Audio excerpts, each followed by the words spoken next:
दरम्यान मुंबई उच्च न्यायालयाच्या पूर्णपीठासमोर प्रथमच सुनावणी पार पडते। मराठ्यांमध्ये 28% प्रगत आहेत असं ॲडव्होकेट संचेती यांनी सध्या न्यायालयासमोर आपलं मत मांडलेलं आहे। या संदर्भात माहिती पुन्हा एकदा जाणून घेऊयात आमची प्रतिनिधी ज्योत्स्नाकडून। ज्योत्स्ना, प्रथमच्या सुनावणीमध्ये मराठ्यांमध्ये 28% प्रगत आहेत असं सुद्धा जो काही युक्तिवाद आहे तो ॲडव्होकेट संचेती यांनी केलेला आहे। त्याच्या पुढे काय घडलं नेमकं?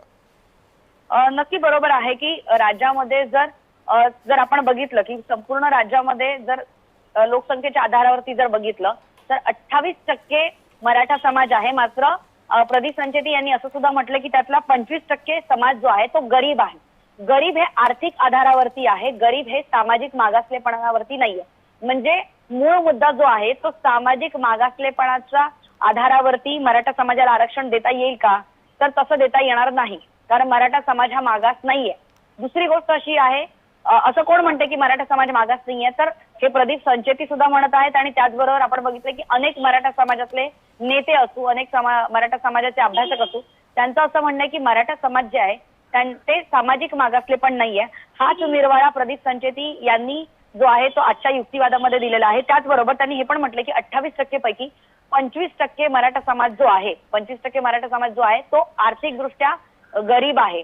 मग जर आर्थिकदृष्ट्या गरीब असेल तर मग ईडब्ल्यूएसच्या आरक्षणासाठी मराठा समाज पात्र होतो। मग ईडब्ल्यूएसच्या आरक्षणासाठी मराठा समाज पात्र होतो, तर एसईबीसी हा वेगळं सेक्शन राज्य सरकारने का बरं बनवलं आहे? जर एसईबीसी हे सेक्शन जर बनवलं आहे तर मग ते फक्त मराठा समाजापुरतीच मर्यादित राहणार आहे का?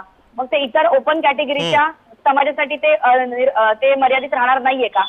हा एक निर्वाळा देण्यात आलेला आहे। आणि त्यानंतर आपण बघतोय की हैदराबाद गॅजेट आणि चा वारंवार उल्लेख केला जातो आणि हैदराबाद गॅजेटचा उल्लेख जो आहे तो राज्य सरकारने नुकताच 2 GR काढले, त्यामध्ये सुद्धा हैदराबाद गॅजेटचा उल्लेख करण्यात आलेला आहे। मात्र हैदराबाद गॅजेट हे सुद्धा फक्त मराठा समाजाला लागू होईल असा सवाल उपस्थित होतोय की जर मराठा समाजालाच हैदराबाद गॅजेट लागू झालं तर हैदराबाद गॅजेटमध्ये जो बंजारा समाज आहे, ज्यांची सध्याची कॅटेगरी जी आहे ती ओबीसी मध्ये पडते, मात्र हैदराबाद गॅजेटनुसार बंजारा समाज हा एसटी प्रवर्गात येतो।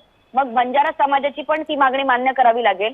मराठा समाजाचं जर हैदराबाद गॅजेटचा जर आधार घेतला तर मराठा समाज हा कुणबी म्हणून, आणि मग अर्थात कुणबी म्हटलं की मग ओबीसी मध्ये येतो। मग बंजारा समाज जो सध्या ओबीसी प्रवर्गात आहे त्यांची मागणी आहे की मग हैदराबाद गॅजेटचा आधार आम्हाला पण द्या, कारण हैदराबाद गॅजेटमध्ये आम्ही एसटी या प्रवर्गात येतो। त्यामुळे हैदराबाद गॅजेट असो किंवा एसईबीसीचं रिझर्वेशन असो, ह्या दोन्ही गोष्टी फक्त एका समाजापुरत्या लागू करता येणार नाही, अशाच प्रकारचा निर्वाळा प्रदीप संचेती यांच्याकडनं दिला जातो। नक्कीच। त्यामुळे आता या सगळ्या पार्श्वभूमीवरती ज्योत्स्ना, आता काय माहिती पुढे येते आणि कोर्ट नेमकं या संदर्भामध्ये काय निर्णय देतं हे सुद्धा पाहणं महत्त्वाचं ठरणार आहे। धन्यवाद तू दिलेल्या अधिक माहितीबद्दल।